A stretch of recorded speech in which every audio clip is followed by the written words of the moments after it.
Ladies and gentlemen, welcome back to Obsessive Compulsive Gaming. I am the Obsessive Compulsive Gamer, and this is my review for EBOLA Village 2. Actually, it's not EBOLA Village 2, it's just called EBOLA Village. So, dear viewers, this particular video game released for my beautiful PlayStation 5 on the 23rd of January. And just like that beautiful bearded bastard Barry Bertrum, you're probably wondering, what is this?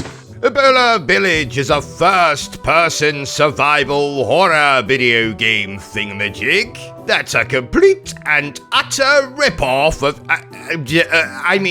is a loving homage to Resident Evil. The story begins with a female character sitting in her underwear watching her favorite television series. The broadcast is suddenly interrupted by a live-action report about a biological threat. Concerned for her family, our character in their underpants travels to a remote village to visit her mother and her ex-husband.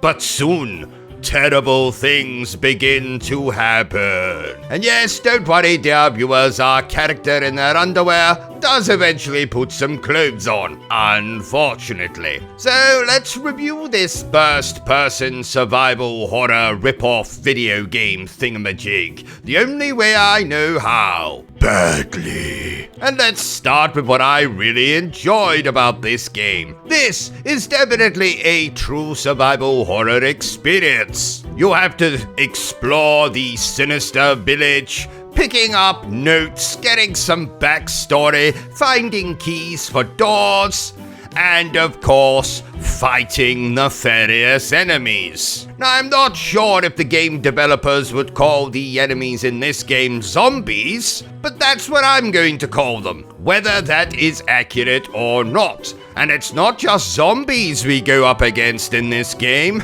Oh no! There's an enemy type that's introduced very late in the game, which just further emphasizes in my mind that this is a complete and utter rip-off. A loving homage to the Resident Evil games.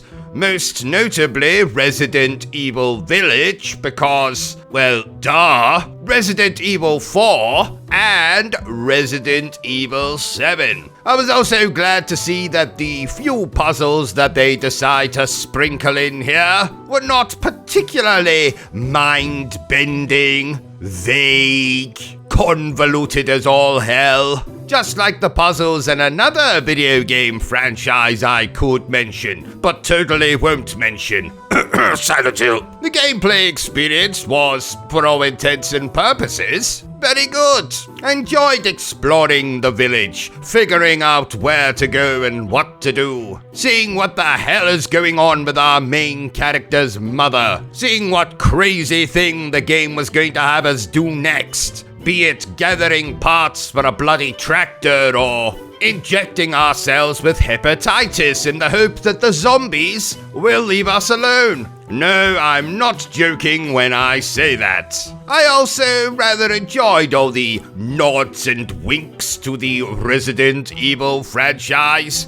Everything from the fact that our character, when in first-person mode, looks like she's wearing Leon S. Kennedy's outfit from Resident Evil 4, whereas in the cutscene she looks like Claire Redfield. There's even a photograph of a cosplayer dressed up as a particular Resident Evil character, which I must admit gave me a chuckle. Oh, speaking of the cosplayer, I don't know why it reminded me of this, but there's actually a short movie to go along with this video game. And thankfully, you can watch it from this game's main menu, and I highly recommend that you do. Because for as many nods and winks to Resident Evil as this game has, the short movie has even more, including using actual music from the Resident Evil games. And the short movie acts as a kind of sort of prequel to this game, so it actually sets up the events of this game quite nicely, even if it doesn't quite pay off at the end of this game. But we'll talk about that in a moment. Another thing I really enjoyed about this game, whether it was intentional or otherwise, is that when you shoot enemies in the head, the face falls apart. In fact, at times it ended up making the zombie characters in this game look like the bloody Martians from Mars Attacks. And I appreciated that attention to detail. If it was deliberate, of course. If it wasn't deliberate, well, I still appreciate it. Gave me more than a few laughs during my playthrough. So I think I've been nice to this game for long enough. Let's talk about what I didn't like so much about this particular game. Though I will say, just to preface what I'm about to say, nothing I'm about to mention here actually spoiled my experience with the game. They're just things that, well, kind of, sort of, were a little bit shit. So let's start with the obvious one. This game's graphics. Yes, I know. But I suppose this is an indie game made by an incredibly small team. And when I say incredibly small team, I don't mean that everyone on the team are like characters out of Snow White and the Seven Dwarfs. No, I just mean that there wasn't a lot of people working on this game. And they probably didn't have the biggest budget in the world, so I can forgive the visuals, but just something to mention here.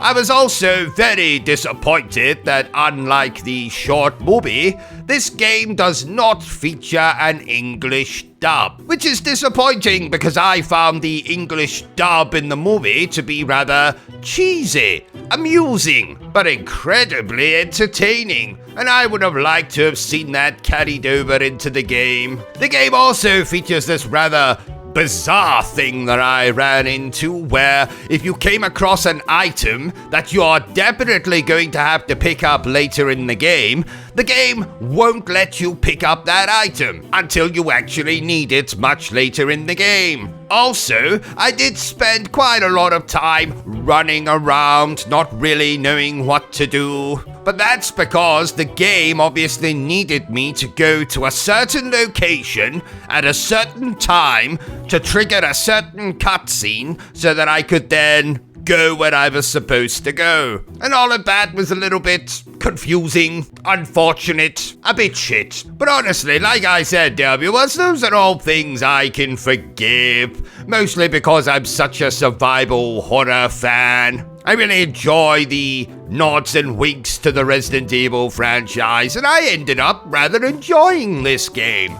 It's not going to win my Game of the Year or anything, please understand me there. But for what it is, I had a good time.